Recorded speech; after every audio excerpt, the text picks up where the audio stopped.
আমাদের এক শ্রেণীর মুমিন মুসলমান ভাই আছে যারা অনেক সময় বলে যে আল্লাহ রাসূলকে ক্ষমতা দেওয়ার প্রস্তাব করা হয়েছে, আল্লাহ রাসূল নেন নাই। ওই যে ওয়ালিদ ইবনে মুগীরা বলছে তুমি যদি ক্ষমতা চাও তো মক্কার প্রেসিডেন্ট তোমাকে বানিয়ে দেবে, রাসূল নেয় নাই। এখন হুজুররা কয় তোমাদের ক্ষমতা দরকার। রাসূল যেন ক্ষমতা চায় না সেখানে হুজুররা ক্ষমতা চায়, তাহলে এই হুজুরে রাসূলের উত্তরসূরি না। কথা বুঝেন দলিল কোন জায়গায়? পরবর্তী কথাটা বলে না যে ওয়ালিদ ইবনে মুগীরার প্রস্তাব তোমাকে ক্ষমতা দেওয়া হবে, শর্ত একটা, এক আল্লাহকে বাদ দিয়ে তোমার দিন প্রচার করা বন্ধ করতে হবে।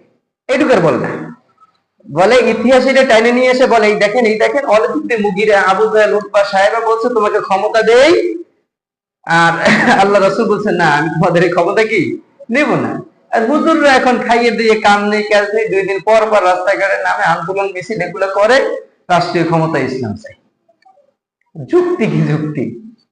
এটুকু আর বলে না যে ওয়ালিদ ইবনে মুগীরা যে প্রস্তাব করছে তোমাকে ক্ষমতা দেওয়া হবে, নারী দেওয়া হবে, সম্পদ দেওয়া হবে, উন্নত চিকিৎসা করার জন্য পৃথিবীর শ্রেষ্ঠ কবিরাজ দিয়ে চিকিৎসা তোমাকে করানো হবে, শর্ত একটা ইসলামের প্রচার করা। কি রাসূল কি রাজি হয়েছিলেন? রাসূল এই সবগুলো প্রত্যাখ্যান করে দিয়েছেন যে আমার ক্ষমতা নাই, নারী নাই, টাকা পয়সা কিছুই লাগবে না, আমি যে সত্য সহকারে প্রেরিত হয়েছি সেই সত্য প্রতিষ্ঠা করার জন্য আল্লাহ যা কিছু করতে বলবো আমি তাই করব। তো এই আন্দোলন, এই যে দাওয়াতি কাজ, এই ভাতিজাকে ঠেকানোর জন্য আবু তালেবের মাধ্যমে বারবার প্রস্তাব পাঠায়। আবু তালেব যখন এই 83 বছরে অসুস্থ, শিয়াবে আবু তালেব থেকে ফেরার পরে 10ম বছরে মক্কার নেতারাও সামনে বসা, মুহাম্মদ সাল্লাল্লাহু আলাইহি ওয়াসাল্লাম পাশে বসা, এরা শেষ চান্স হিসাবে আবু তালেবের কাছে আসছে। আবু তালেব মুমূর্ষু অবস্থায় কখন যেন দুনিয়া থেকে বিদায় নিয়ে চলে যায়। আবু তালেব এতদিন তো মুহাম্মদকে নিষেধ করে নাই, শেষ পর্যায়ে আবু তালেব যদি একটু নিষেধ করে তাহলে মুহাম্মদ তার দিন থেকে সরে আসবে, আর আমাদের এই দেব দেবী, আমাদের ক্ষমতা, আমাদের এইগুলো সরানোর জন্য আর কিছু করা কি লাগবে না। এই আশা নিয়ে সবাই উপস্থিত এসে বলতেছে যে আবু তালেব তুমি তো মুমূর্ষু অবস্থায়, কখন জানি দুনিয়ার থেকে বিদায় নিয়ে চলে যাও, তোমার ভাতিটাকে আরেকবার একটু বলো, সেজন্য তার দিনের থেকে ফিরে আসে, সেজন্য তার দিনের থেকে কি ফিরে আসে। তখন আবু তালেব বললেন যে না, আমি এই অনুরোধ মুহাম্মদকে আগেও করিনি, এখনো করতে পারবো না। এরপরে মুহাম্মদ সাল্লাল্লাহু আলাইহি ওয়াসাল্লাম চাচা, আমার জীবনের সব থেকে আপনজন হিসেবে আমার দিন প্রতিষ্ঠার জন্য, দিনের দাওয়াতের ব্যাপারে মাক্কি জীবনে ছোটবেলার পরের থেকে নিয়ে আপনি সব থেকে বড় সাহায্যকারী। আপনি শুধু আমাকে এতটুকু কথা বলেন লা ইলাহা ইল্লাল্লাহ, আমি কিয়ামতের মাঠে আমি আপনার হিসাবে, সাক্ষ্য হিসাবে আল্লাহর কাছে আমি দাঁড়িয়ে বলবো আমার চাচা লা ইলাহা ইল্লাল্লাহ সাক্ষ্যটা দিয়েছিল। আবু জাহেল দাঁড়িয়ে বলল আবু তালেব তুমি মৃত্যুর ভয়ে তোমার ভাতিজার দিনটা গ্রহণ করবা? তখন আবু তালেব বলতেছে ভাতিজা, ইচ্ছা থাকা সত্ত্বেও মানুষের আমাকে কাপুরুষ বলবে, মৃত্যুর ভয়ে আবু তালেব তার বাপ ধর্ম থেকে সরে গেছে, এই ভয়ে আমি আর তোমার লা ইলাহা ইল্লাল্লাহ পড়তে পারলাম না। যদি ইবনে মাজার একটা হাদিসে বলা হয় যে আবু তালেব মুমূর্ষু অবস্থায় কি যেন বলতেছিল ঠোঁট লাড়িয়ে, ইবনে মাজার রেওয়াত দেয় যে হয়তো এখানে তিনি লা ইলাহা ইল্লাল্লাহ পড়ছেন, কিন্তু মুসলিম এবং বুখারী বর্ণনা এবং কোরআনের আয়াত অনুযায়ী দেখা যাচ্ছে আবু তালেব কালেমা পড়তে পারে নাই। এখানে আমাদের কিছু শিক্ষণীয় বিষয় আছে। দেখেন পরিবেশটা এরকম, আবু জাহেল এসে বলতেছে যে তোমার শেষ মুহূর্তে তুমি তোমার বাপদাদা ধর্ম, দিন, এই দল থেকে তুমি পরিত্যাগ করো না। রাসূল বলতেছে ইয়া চাচা, আপনি শেষ মুহূর্তে এসে আপনি আমার দিনের ব্যাপারে একটুকু সাক্ষ্য দেন যে আল্লাহ ছাড়া কোনো ইলাহা নাই, আমি আপনার পক্ষে কিয়ামতের মাঠে সাক্ষ্য হিসাবে কি দাঁড়াবো। আজকে আমাদের অনেক ইমানদার যারা জুমার নামাজ পড়ে, 5 ওয়াক্ত নামাজ পড়ে, দাড়ি দেখে, হজ করে, টুপি মেটায় দেয়, সব ঠিক আছে। যখন আমরা বলি যে আপনার অতীত জীবনে যা কিছু করছেন আল্লাহ রাসূলের আদর্শের বাহিরে, এগুলো সব বাদ দিয়ে তওবা তিল্লে করে একটু রাসূলের আদর্শ প্রতিষ্ঠা করার জন্য আসেন, তখন তিনি ওই একটা কথা বলে, লোকে কি বলবে আমি যদি এখন এটা ছেড়ে দিয়ে এখানে আসি, লোকে কি বলবে। আবু তালেব যেই কায়দাটা বলছে যে চাতিজা আমি যদি এখন তোমার দলে চলে আসি, আমি যদি কালেমাতুশ শাহাদা পাঠ করি, তাহলে এরা বলবে যে আবু তালেব মৃত্যুর আগে কাপুরুষ হয়ে মারা গেছে, ওদের ধর্ম অনুযায়ী, ওদের মত অনুযায়ী। লোকেরা বলবে মৃত্যুর ভয় আর বাপদাদা ধর্ম ছেড়ে চলে আসছে। আমরাও যখন বুঝাইতে সক্ষম হই, বুঝে শোনার পরে শেষ পর্যায়ে গিয়ে বলে আমি যদি এখন এইটা ছেড়ে দিয়ে ইসলাম পন্থীদের সাথে চলে আসি, তাহলে আমার এই অতীতে যারা ছিল আমাদের সঙ্গে এরা কি বলবে? মাথা লাড়ান খালি, কোন জায়গায় যায় একটু ঠিক করেন আপনি। এরা কি বলবে, আমার বন্ধুরা কি বলবে? মিলান তো দেখি আবু তালেব কি বলবে। এইটা বলার উপর থেকে তিনি দুনিয়া থেকে বিদায় নিয়ে চলে গেছে। আবু তালেব হাসন নাসটা কোন জায়গায় হবে? জাহান্নামে। এটা থেকে শিক্ষা নিয়ে আমরাও অতীতে যা কিছু করেছি এটা থেকে যদি তওবা তিল্লা করে আল্লাহর জমিনে আল্লাহর দিন প্রতিষ্ঠা করার জন্য ফিরে না আসি, কারণ আমাদেরও তো তার উত্তরসূরি হিসেবে তার সাথেও আমাদের যাওয়া লাগবে। তখন বলবো লোকে কি বলবে, যার কারণে আমি দিনের পথে আসিনি, আমাকে তো একবারে সেই জাহান্নামে কি করবে, পাঠিয়ে দেবে। অতএব লোকে কি বলবে ওদিকে না তাকাইয়া আমার আখেরটা ভালো হবে না মন্দ হবে এটা বিবেচনা করে আপনার সামনের দিকে অগ্রসর হয়। একজন মুমিন হিসেবে আপনার উচিত আল্লাহ সুবহানাহু ওয়া তাআলার কোরআনের সামনে আপনার আনুগত্য করা, নবী করিম সাল্লাল্লাহু আলাইহি সাল্লামের আদর্শকে শ্রেষ্ঠ আদর্শ হিসেবে স্বীকৃতি দিয়ে তার আদর্শ প্রতিষ্ঠা করার জন্য চেষ্টা করা। এটা আপনার ঈমানের দাবি, এটাই আপনার ঈমান। আপনার রাসূলকে প্রেরণ করা হয়েছে এই একটা উদ্দেশ্য নিয়ে, হুয়াল্লাযী আরসালা রাসূলাহু বিল হুদা, হে রাসূল আমি আপনাকে প্রেরণ করেছি হেদায়েত নিয়ে, ওয়াদিনিল হক সত্য দিন নিয়ে, লিইয়ুযহিরাহু আলাদ দীনি কুল্লি পৃথিবীর যত বাতিল মতাদর্শ আছে, যত বাতিল সংবিধান আছে, এই সব কিছুর উপরে লিইয়ুযহিরাহু আলাদ দীন, দ্বীনিয়াল ইসলামকে প্রতিষ্ঠা করার জন্য আপনাকে পাঠিয়েছি। রাসূলকে পাঠিয়েছে মানে রাসূলের উম্মত হিসেবে আমাকেও তো এক উদ্দেশ্য নিয়ে পাঠিয়েছে। রাসূলরে যেই কাজ দিয়ে পাঠিয়েছেন রাসূল নাই, রাসূলের উত্তরসূরি হিসেবে আমারও দায়িত্ব সেই একই কাজ করা। অতএব আমার এলাকায়, আমার সমাজে, আমার মাতৃভূমিতে রাসূলের আদর্শের উপরে যেই সব আদর্শ বিজয়ী আছে, ওই সব আদর্শকে পায়ের নিচে চাপা দিয়ে নবী মুহাম্মদের আদর্শকে উদ্দিন করার জন্য আল্লাহ দুনিয়া আমাকে পাঠিয়েছে। এই লক্ষ্য উদ্দেশ্য থেকে আমি এবং আপনি যদি সরে দাঁড়াই, তাহলে আবু তালেবের মতো অবস্থাটা আমার এবং আপনার হওয়ার সম্ভাবনা আছে। যেটা বলতেছিলাম যে 10ম বছরে আল্লাহ রাসূল সাল্লাল্লাহু আলাইহি ওয়াসাল্লামের এই অন্যতম সাহায্য দানকারী আবু তালেব তিনি বিদায় নিয়ে চলে গেলেন। এরপরে পারিবারিক ভাবে, আর্থিক ভাবে সব থেকে বেশি যিনি সাপোর্ট দিয়েছেন তিনি হলেন খাদিজা রাদিয়াল্লাহু তাআলা আনহা। তিনি 5 অথবা 3 দিনের ব্যবধানে দুনিয়া থেকে বিদায় নিয়ে চলে যান। আপনার অন্তরে একটা শখ আঁকেন যে এত বড় সাহায্যদাতা, সকল কুফফারদের মোকাবেলা আবু তালেব একা যথেষ্ট, কিন্তু নেতার ভাতিজা কিছু বলতে পারে না, তিনি দুনিয়া থেকে কি বিদায় নিয়ে চলে গেলেন। অর্থাৎ হাত একটা প্রায় শেষের পথে। আর্থিকভাবে টাকা পয়সা এগুলো আমাদের প্রয়োজন, আর্থিকভাবে সব থেকে বেশি সহযোগিতা করছেন খাদিজা রাদিয়াল্লাহু তাআলা আনহা। এবং এত জুলুম নির্যাতনের পরেও যখন বাড়িতে আসে তখন খাদিজার প্রশান্তের বাণীগুলো শুনাইতেন। আজকে আমরা যারা বিবাহিত, আমরা বাড়িতে বাহিরে অনেক কাজ কর্ম করি, অনেক ঝামেলা পোহানো লাগে, এই সব কিছু করার পরে যখন বাসা বাড়িতে যায় তখন যদি স্ত্রী সান্ত্বনা দেয়, একটু ভালো ব্যবহার করে, তখন দেখা যায় দুনিয়ার যত অশান্তি আছে সবগুলো কি হয়ে যায় বলেন, দূর হয়ে যায়। তো এই রাসূল করিম সাল্লাল্লাহু আলাইহি ওয়াসাল্লামের যত স্টিম রোলার চলে সব কিছু সান্ত্বনা পাইতেন ঘরে যায় খাদিজার কাছ থেকে, যে আপনি আল্লাহ রাসূল, আপনাকে আল্লাহ সাহায্য দান করবে। ওই যে যখন হেরা গুহার থেকে তিনি ফিরে আসলেন, এসে বলতে জান মিলুনি আমাকে কম্বল দিয়ে আবৃত করে দাও, গা গরম হয়ে গেছে, জ্বর হয়ে গেছে। তখন খাদিজা সান্ত্বনা দিতেছে আল্লাহ আপনাকে কিছু করবেন না, কারণ আপনি প্রতিবেশীর হক আদায় করেন, আপনি আত্মীয়তার হক আদায় করেন, আপনি এতিমকে সাহায্য করেন, আপনি মাজলুমকে সাহায্য দান করেন, আপনি মানুষের উপকার করেন, আপনাকে আল্লাহ সুবহানাহু ওয়া তাআলা সত্যরূপে প্রতিষ্ঠা করবে, আপনার ভয়ের কোনো কারণ নাই। এই সব সান্ত্বনাগুলো খাদিজা রাদিয়াল্লাহু তাআলা আনহা দিতেন। তো রাজনৈতিক হাত যদি বলি, আবু তালেব বিদায় নিয়ে চলে গেল 10ম হিজরিতে।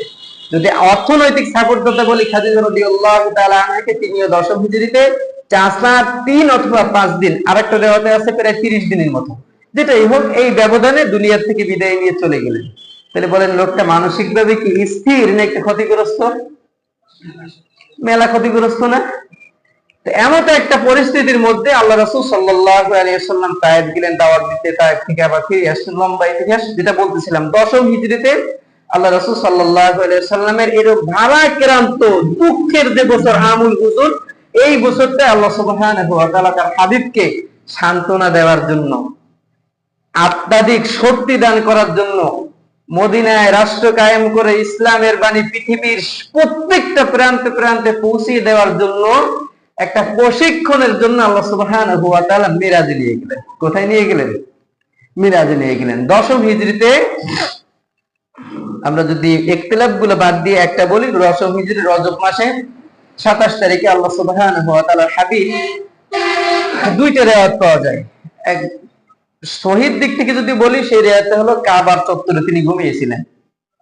আর একটা রিওয়ায়াত পাওয়া যায় তার চাচাতো বোন উম্মে হানি, তার ঘরে তিনি শোয়া ছিলেন। উম্মে হানি হলো নবী করিম সাল্লাল্লাহু আলাইহি সাল্লামের, এই যে চাচার কথা তো শুনে বললাম আবু তালিব, এই আবু তালেবের বড় মেয়ের নাম হলো উম্মে হানি।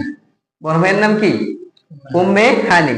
তো উম্মে হানির মায়ের দুধ এই উম্মে হানিও যেভাবে পান করছে, রাসূল করিম সাল্লাল্লাহু আলাইহি সাল্লাম কয়েকদিন পান করছিলেন। যার কারণে উম্মে হানি তার চাচাতো বোন এবং দুধ বোন, চাচাতো বোন এবং কি দুধ বোন। যার কারণে রাসূল করিম সাল্লাল্লাহু আলাইহি সাল্লামের সঙ্গে উম্মে হানির বোনের সম্পর্ক। তো দুধ বোনের সঙ্গে ওঠা বসা, কথাবার্তা বলা, এগুলো জায়েজ না জায়েজ? এই পয়েন্টটা টানার উদ্দেশ্য এইটা। দেখেন, আল্লাহ রাসূল সাল্লাল্লাহু আলাইহি সাল্লামের চরিত্র নিয়ে, আল্লাহ পাক রব্বুল আলামিনের শান নিয়ে, হাবিবের শান নিয়ে 6 মাস, 1 বছর, 3 মাস পর পর ফ্রান্সের থেকে হোক, ইটালির থেকে হোক, বাংলাদেশ থেকে হোক, আর ইন্ডিয়ার থেকে হোক, কিছু কিছু নাস্তিকরা বিভিন্ন কথা উত্তোলন করে, করে কিনা? করে। তো তাদের মধ্যে কিছু কিছু লোক এই জায়গায় এই পয়েন্টটা নিয়ে আসে, তিনি হলেন নবী মুহাম্মদ, চাচাতো বোন উম্মে হানির করে তার কাজটা কি রাখতে বললাম? কথাখানা উদ্দেশ্যটা কোন জায়গায় নেয়? বোঝেন এগুলা? কোন জায়গায় নেয়? পজিটিভ না নেগেটিভ? নেগেটিভ জায়গায় নিয়ে যায়। তা আপনার কাছে এরকম নিয়ে আসতে পারে। যার কারণে আমি খোলাসা করে বলতেছি যে উম্মে হানি রাসূলের কি বোন। কেমন বোন? দুধ বোন, আবার চাচাতো বোন। তো এইটা একটা রিওয়ায়াতে পাওয়া যায় যে তার ঘরে তিনি শোয়া ছিলেন। আর একটা রিওয়ায়াত এর থেকে যেটা মজবুত, সেই রিওয়ায়াতটা হলো নবী করিম সাল্লাল্লাহু আলাইহি সাল্লাম কাবার হাতিমে, কাবা শরীফের যে ছবিটা আমরা দেখতে পাই, ওখানে দেখবেন একটা ওয়াল আছে ভাঙা এতটুকু, একটা এরিয়া দেওয়া, একটা এরকম করে, ওই যেটা হাতিমে নবী করিম সাল্লাল্লাহু আলাইহি সাল্লাম রাত্রিবেলা শোয়া ছিলেন। তো যেখানেই তিনি থাকেন না কেন, আল্লাহ রাসূল সাল্লাল্লাহু আলাইহি সাল্লাম ওখানে শুয়ে আছেন, আধা জাগ্রত আধা ঘুম, এরকম একটা অবস্থায় রাতের শেষ দিকে। তো এমত অবস্থায় জিবরাইল আলাইহিস সালাতু ওয়াস সালাম আল্লাহ পাক রব্বুল আলামিনের পক্ষ থেকে তিনি আসলেন, এসে নবী করিম সাল্লাল্লাহু আলাইহি সাল্লামকে ডাকলেন। ডেকে তুলে তাকে নিয়ে জমজম কূপের কাছে নিয়ে গেলেন। জমজম কূপের কাছে নিয়ে গিয়ে আল্লাহ রাসূল সাল্লাল্লাহু আলাইহি সাল্লামের পুরা সিনাটাকে তিনি চিরে ফেললেন, বিদীর্ণ করলেন। বিদীর্ণ করার পরে আল্লাহ রাসূল সাল্লাল্লাহু আলাইহি সাল্লামের এই পুরাই হাত সাজারে, যেটা আমরা বলি, এটাকে বের করে তিনি জমজম কূপের পানি দিয়ে 3 বার এটাকে ধুইলেন। ধোয়ার পরে সিরাতের কিতাব অনুযায়ী আমরা যেটা বুঝতে পারি, এখানে হিকমা, প্রজ্ঞা এবং জ্ঞান, এই 3টা বিষয় দিয়ে আবার জিবরাইল আলাইহিস সালাতু ওয়াস সালাম আল্লাহর হুকুমে আবার সেটআপটা দিয়ে দিলেন। এখান থেকে কয়েকটা বিষয় আমাদের জানা প্রয়োজন। সেটা হলো এই, আল্লাহ রাসূল সাল্লাল্লাহু আলাইহি সাল্লামকে কয়েকবারই সিনাচাক করা হয়েছে। যেমন ওই খাদিজা, দুধমা হালিমা তো সাদিয়া, তার কাছে যখন ছিল 4 বছর, 4 বছর বয়সে একবার ভাইদের সঙ্গে যখন মাঠে গেল মেষ চড়াতে, তখন একবার সিনাচাক হয়েছিল। আরো কয়েকবার হয়েছিল এই মেরাজের রাত্রে, আর একবার হয়েছে সিনাচাক। তো সিনাচাক করে তার এই হার্ট ওপেন সার্জারি করে হিকমা, প্রজ্ঞা, জ্ঞান এগুলো দিয়ে আবার কি সেটআপ দেওয়া হয়ে গেছে। তো এখানে নবী করিম সাল্লাল্লাহু আলাইহি সাল্লামকে প্রস্তুত করা হয়েছে ঊর্ধ্ব আকাশে গমন করার জন্য। কোন জায়গায়? ঊর্ধ্ব আকাশে গমন করার জন্য। এখানে লম্বা অনেক কথা আছে, কয়েকটা কথা বলে সামনে চলে যাবো, সময় খুব কম। নবী করিম সাল্লাল্লাহু আলাইহি সাল্লামের এই মিরাজটা 2 ভাগে বিভক্ত। একটা হলো সুবহানাল্লাযী আসরা বিআবদিহি লাইলাম মিনাল মাসজিদিল হারাম ইলাল মাসজিদিল আকসা। এই মসজিদুল হারাম থেকে নিয়ে মসজিদে আকসা পর্যন্ত, এইটাকে বলা হয় আপনার ইসরা। কি বলা হয়? রাত্রিকালীন ভ্রমণ, রাত্রিকালীন ভ্রমণ। আর এই মসজিদুল আকসা থেকে নিয়ে একেবারে আরশে আজিম পর্যন্ত, এটাকে বলা হয় মিরাজ, ঊর্ধ্বগমন। কি বলে? ঊর্ধ্বগমন। তো নবী করিম সাল্লাল্লাহু আলাইহি সাল্লামকে তো এমন ভাবে প্রস্তুত করবে যাতে করে এই দুনিয়ায় মসজিদুল হারাম থেকে মসজিদুল আকসায় যাবে, মসজিদুল আকসা থেকে আল্লাহ সুবহানাহু ওয়া তাআলার আরশে মুআল্লায় তিনি সেখানে কি যাবেন। তো এখানে বিজ্ঞানীগণ, বর্তমান দার্শনিক, ইতিহাসবিদ অনেকে অনেক বক্তব্য দেন। তার মধ্যে তারা বলেন যে রাসূল করিম সাল্লাল্লাহু আলাইহি সাল্লামকে যেহেতু এটা দুনিয়াদারদের একটা বক্তব্য। মূলত আল্লাহ সুবহানাহু ওয়া তাআলার হিকমা এবং তার যে ইচ্ছা সেটা তো আমাদের জানার বাইরে। কিন্তু এদের বক্তব্য এইটা যে আমরা যারা ভ্রমণ করি, যারা মঙ্গল গ্রহে যায়, তাদের দেশে যায়, এদের পোশাক, এদের খাবার আমরা দুনিয়ায় যারা থাকি এদের মতো এক মতো না, একটু অন্য ভিন্ন রকম হয়। পোশাক কি আমার মতো এই যে 150 টাকা গজের পাঞ্জাবি? কথা বলে গেল। খাবার কে ভাত চাল রুটি এগুলো নিয়ে যায়? হ্যাঁ, নিয়ে যায় না। তো যার কারণে তারা এটা বোঝানোর চেষ্টা করে যে আল্লাহ সুবহানাহু ওয়া তাআলা এই থেকে ঊর্ধ্ব আকাশে গমন করবেন। এজন্য তার ভিতরে যে মানবীয় দুর্বলতা গুলো আছে এগুলা বের করে দিয়ে আল্লাহ সুবহানাহু ওয়া তাআলা সাক্ষাতে ঊর্ধ্ব আকাশে গমন করার জন্য যা কিছু প্রয়োজন সেটাকে সেটা দিয়ে আবার জিবরাইল আলাইহিস সালাতু ওয়াস সালাম তাকে সুস্থ করে দিলেন। সুবহানাল্লাহ বলেন। এটা এদের একটা কি ব্যাখ্যা। আসল উদ্দেশ্য আল্লাহু আলাম, আল্লাহই কি ভালো জানেন। তো মসজিদুল হারামে ঘুম থেকে উঠানোর পরে জমজম করে পানিগুলো দিয়ে সুন্দর করে ধোয়ার পরে নবী করিম সাল্লাল্লাহু আলাইহি ওয়াসাল্লামকে জিবরাইল বলতেছে আপনি এই বাহনের উপরে উঠুন। বাহনটা হলো বুরাক। বাহনটার নাম কি? বুরাক। যেহেতু প্রাচীন ইতিহাস আমাদের সকলের মুখস্থ। এই বুরাক শব্দের শাব্দিক অর্থ হলো বিদ্যুৎ। সূরা বাকারা 3 পৃষ্ঠা আছে ওয়ারাদু ওয়া এই যে বিদ্যুতের যে চমকটা দেয় এটাকে বলা হয় বারকুন। কি বলে? এই বারকুন থেকে বোরাক। বোরাক মানে কি?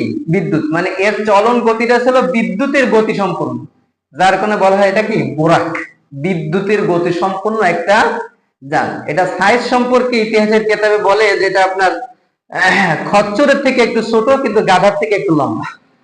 গাধার থেকে একটু কি লম্বা, এমন সাদা একটা বাহন। তখন জিবরাইল আলাইহিস সালাতু ওয়াস সালামের কথা শুনে নবী করিম সাল্লাল্লাহু আলাইহি ওয়াসাল্লাম এই বাহনে উঠলেন।